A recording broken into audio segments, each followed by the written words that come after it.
जय शनिदेव। प्रिय दर्शकों, मैं राजेश जोशी आपका ज्योतिषागृति केवल सत्य कार्यक्रम में आज फिर से स्वागत करता हूं। प्रिय दर्शकों, जैसा कि आप जानते हैं, कुछ दिनों से हमारी चर्चा गोचर के राहु देवता को लेकर चल रही है। गोचर के राहु देवता के बारे में आप सभी जानते हैं कि पिछले 3 साल में जो उन्होंने 2 राशियां नीच का भ्रमण खत्म करके 23 दिसंबर 2012 को तुला राशि में शुरू किया है, वो हमारी पूरी सृष्टि के लिए कहीं ना कहीं लाभान्वित होने वाला है। और शनिदेव और राहु देवता की युति को बहुत अच्छा माना जाता है, क्योंकि दोनों ही ग्रह अपने गुरु के घर में गए हैं, शुक्राचार्य के घर में गए हैं। और शुक्र देवता इन दोनों के दानव गुरु माने जाते हैं। दोनों प्लैनेट्स दानवों में आते हैं और शुक्राचार्य दानव गुरु माने जाते हैं। राहु देवता ने जितनी राशि धनु में भ्रमण किया वो भी उसकी नीच राशि कंसिडर की जाती है, जिसके फल हमें अशुभ मिलते हैं। उसके बाद वृश्चिक राशि में 1.5 साल का जो भ्रमण किया वो भी उनकी नीच राशि मानी जाती है। तो अब उनका भ्रमण जब से तुला राशि में शुरू हुआ है, वो पूरी सृष्टि के लिए कहीं ना कहीं सुख के सांस आने का रास्ता खोलेगा। हाँ, अगर आपकी कुंडली में अलग कोई इंडिविजुअल प्रॉब्लम है वो एक अलग इशू है, लेकिन गोचर को सिर्फ पढ़ने वाले, अगर सिर्फ जानने वाले ये जानना चाहें कि राहु का भ्रमण जो तुला राशि में शुरू हुआ है वो कैसा रहेगा, तो वो कहीं ना कहीं उनके लिए पॉजिटिव रहेगा। आइए मैं इसकी विस्तृत जानकारी बोर्ड के माध्यम से आपको देता हूं। कल तक मैंने जानकारी दी थी वृश्चिक लग्न के बारे में, राहु का गोचर हमें क्या फल देने वाला है। आज उसी श्रृंखला को आगे बढ़ाता हुआ बात करेंगे कि धनु लग्न में यही राहु देवता का गोचर जो कि 12वें भाव का भ्रमण छोड़ करके 11वें भाव में भ्रमण करने आया है, या 11वें भाव में उसका गोचर शुरू हुआ है तुला राशि का, वो कैसे फल देने वाला है। लेकिन प्रिय दर्शकों, इससे पहले ये नोट कर लीजिएगा कि जो भी आपकी जन्म कुंडली है या जिन भी जातकों की धनु लगन की जन्म कुंडली है, अगर उस जातक की लगन कुंडली में राहु देवता कहीं ना कहीं उच्च के केंद्र में पॉजिटिव अपने मित्र के घर में पड़े हैं, तो वो सदैव गोचर में पॉजिटिव होंगे, उसके हमें पॉजिटिव फल मिलेंगे। वो क्या क्या पॉजिटिव फल मिलेंगे, आइए बोर्ड के माध्यम से आपको समझाता हूं। तो तुला राशि में जो राहु देवता का भ्रमण शुरू होगा, तो बड़े भाई बहन से पूर्ण सपोर्ट मिलेगी।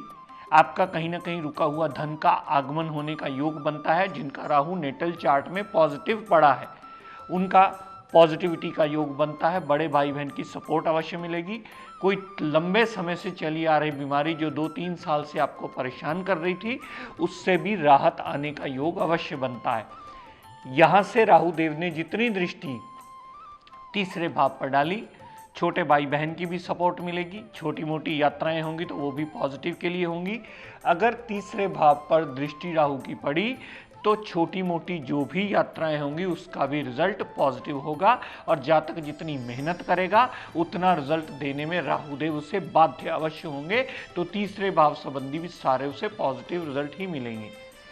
यहां से राहुदेव ने जितनी दृष्टि पंचम भाव पर डाली, पंचम भाव पर डाली हुई दृष्टि, क्योंकि अगर जन्म लगन कुंडली में राहु देवता पॉजिटिव है तो पंचम भाव पर डाली हुई दृष्टि राहु देवता पंचम भाव के संबंधी पूर्णतः सारे एडवांटेजेस देती मिलेगी।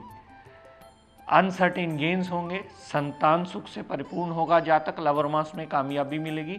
अनसर्टेन गेन्स के साथ साथ मेंटल स्ट्रेंथ और विल पावर भी मजबूत होकर के जातक की अच्छे जीवन यापन करने में ये राहु देवता की दृष्टि 7वीं जो पंचम भाव पर पड़ी उसके लिए सदैव मददगार जरूर सिद्ध होगी।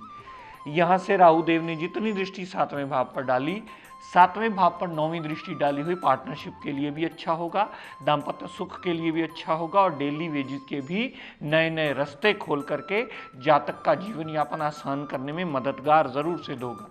पर प्रिय दर्शकों, ये सिर्फ उनके लिए होगा जिनका जन्म लगन कुंडली में राहु देवता पॉजिटिव पड़ा है।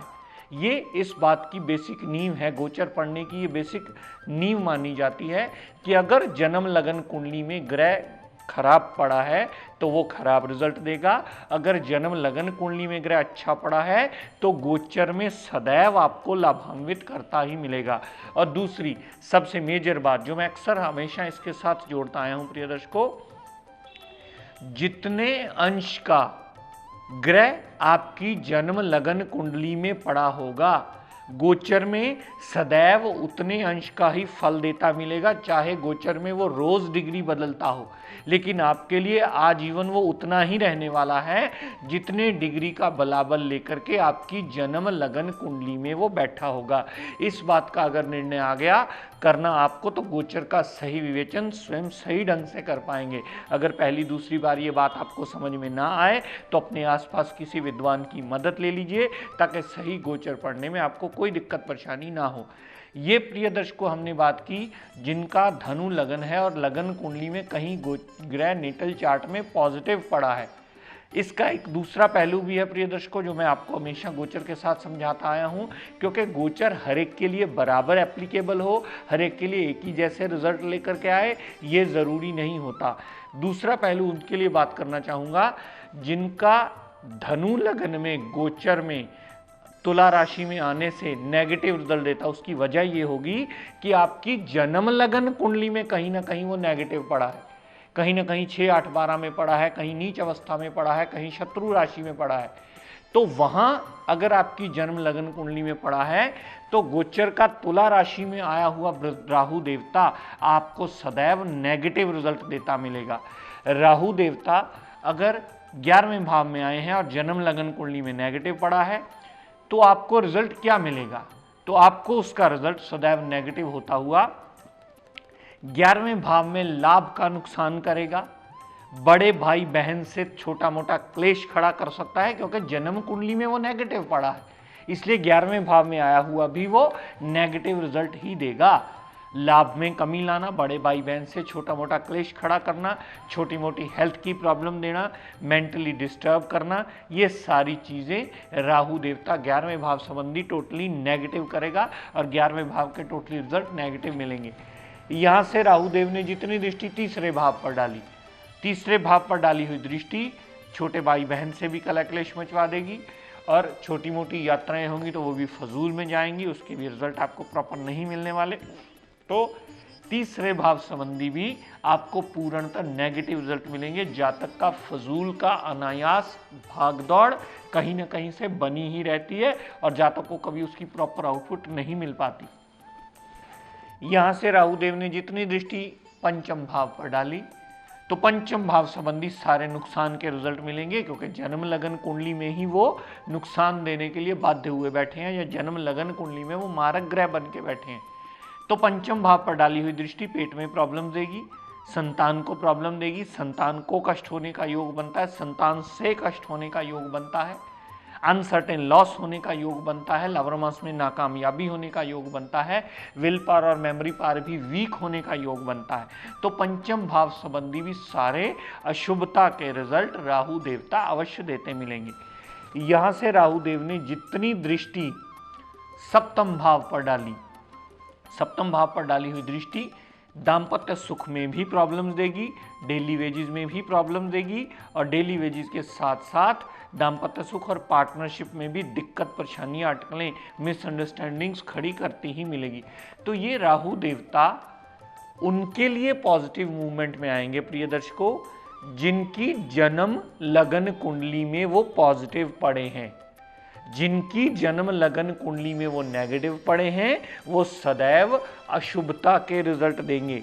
मेरा ये समझाने का तात्पर्य इसलिए भी जरूरी है प्रिय दर्शकों आपको कि गोचर को एक ही क्राइटेरिया में नहीं लिया जाता कि ये धनु लगन में अगर 11वें भाव में मूव किया है तो सबके लिए ये एक जैसे रिजल्ट्स नहीं लेकर के आएगा, सबके लिए इसके रिजल्ट्स डिफरेंट में आएंगे, सबके लिए रिजल्ट्स अलग अलग होंगे। और दूसरी सबसे बड़ी बात, शनिदेव और राहु देवता का ये योग बहुत लंबे अरसे बाद बना है और ये बहुत ज़्यादा पॉजिटिव माना जाता है, बशर्त ये है कि आपकी जन्म लगन कुंडली में भी इनकी स्थिति पॉजिटिव होनी चाहिए।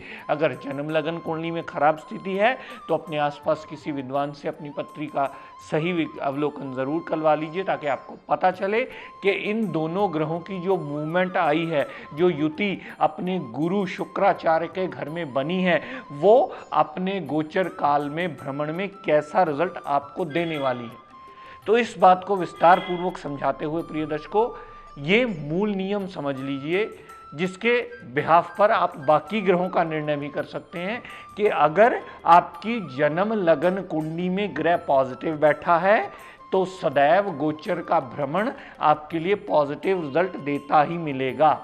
और अगर कहीं जन्म लगन कुंडली में वो ग्रह नेगेटिव बैठा है या मारक होकर बैठा है या पाप प्रभाव में बैठा है या शुभ जगह नीच अवस्था में 6, 8, 12 में अस्त अवस्था में ऐसी या शुभ जगह बैठ के बलहीन होकर के बैठा है या शुभ अवस्था में है, तो कभी भी आपको गोचर में अच्छी जगह आया हुआ भी रिजल्ट पॉजिटिव नहीं देगा, क्योंकि आपकी जन्म लगन कुंडली ही आपके गोचर की नींव मानी जाती है। इस फार्मूले को अगर आप सही ढंग से सही दिशा से पढ़ लेंगे, समझ लेंगे, तो अवलोकन करना बहुत आसान हो जाएगा और सही सटीक प्रेडिक्शन के करीब पहुंचते चले जाएंगे। राहु देवता 3 साल बाद अपनी नीचता भंग करके अपने गुरु के चरणों में आए हैं। अगर शनिदेव के साथ मिल गए हैं तो ये कोई डरने वाली बात नहीं है। 2 शिष्य होकर के अपने गुरु के घर गए हैं, इसे हौवा नहीं बनाना चाहिए, इससे डराना नहीं चाहिए लोगों, इसमें डरने वाली कोई बात नहीं है। अगर राहु और शनि मिले हैं तो सृष्टि के लिए कहीं ना कहीं शुभता का संदेश भी आएगा।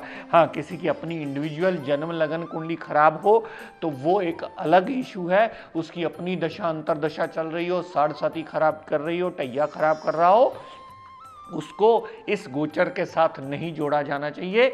ये गोचर आपको पॉजिटिव रिजल्ट पूर्णता दे सकता है अगर आपकी जन्म लगन कुंडली में भी पॉजिटिव रिजल्ट देने में वो बाध्य है। तो ये विवेचन का बहुत बड़ा स्तंभ है प्रिय दर्शकों। बस 2 चीज़ें सदैव याद रखा कीजिए, अपनी जन्म लगन कुंडली का पड़ा हुआ ग्रह कि वो कहाँ पड़ा है, क्या वो कुंडली में योग कारक बना और आपको अच्छे रिजल्ट देने में बाध्य हुआ, या वो कुंडली में नेगेटिव है और आपको नेगेटिव रिजल्ट देने में बाध्य हुआ।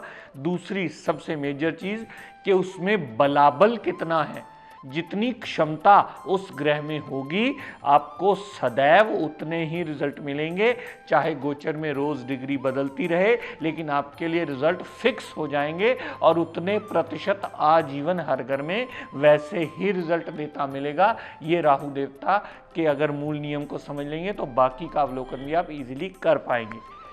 तो धनु लगन की कुंडली में राहु देवता 11वें भाव में अच्छे फल भी दे सकता है, बुरे फल भी दे सकता है। ये आपको आपकी कुंडली के मुताबिक अवलोकन करना होगा कि आपकी कुंडली में उसकी स्थिति क्या है। तो प्रिय दर्शकों, आज का टिप ऑफ द डे देता हूं, नोट कर लीजिए। आप में से बहुत सारे लोग जब मिलने आते हैं तो हम उन्हें अक्सर बताते हैं कि आप ये पाठ कर लिया कीजिए, ये पाठ कर लिया कीजिए। तो बहुत सारे लोगों को कई बार पाठ करने की विधि प्रॉपर नहीं पता होती या प्रॉपर समझ में नहीं आता। तो सब भाई बंधुओं से जो भी मिलने आते हैं, जिनको भी हम पाठ रिकमेंड करते हैं, जो भी इस चैनल के माध्यम से हमसे जुड़े हुए हैं, उन सब को निवेदन करना चाहूँगा कि आप जो भी पाठ करें, अगर उस पाठ से पहले श्री गणेशाय नमः का प्रणाम कर लें या गणेश जी के आगे माथा टेक लें या गणेश जी का नाम सबसे पहले सिमरन से ले लें या अपने पाठ पूजन से पहले ले लें, तो आपका पाठ किया हुआ गणेश जी के नाम के बाद का पूर्ण आपको फलित होने में सहायक सिद्ध होगा। क्योंकि गणेश जी एक ऐसे देवता माने जाते हैं जिनका पाठ से पहले नाम लेना हमारे पाठ को सार्थक करने में सबसे बड़ा मेजर रोल प्ले करता है।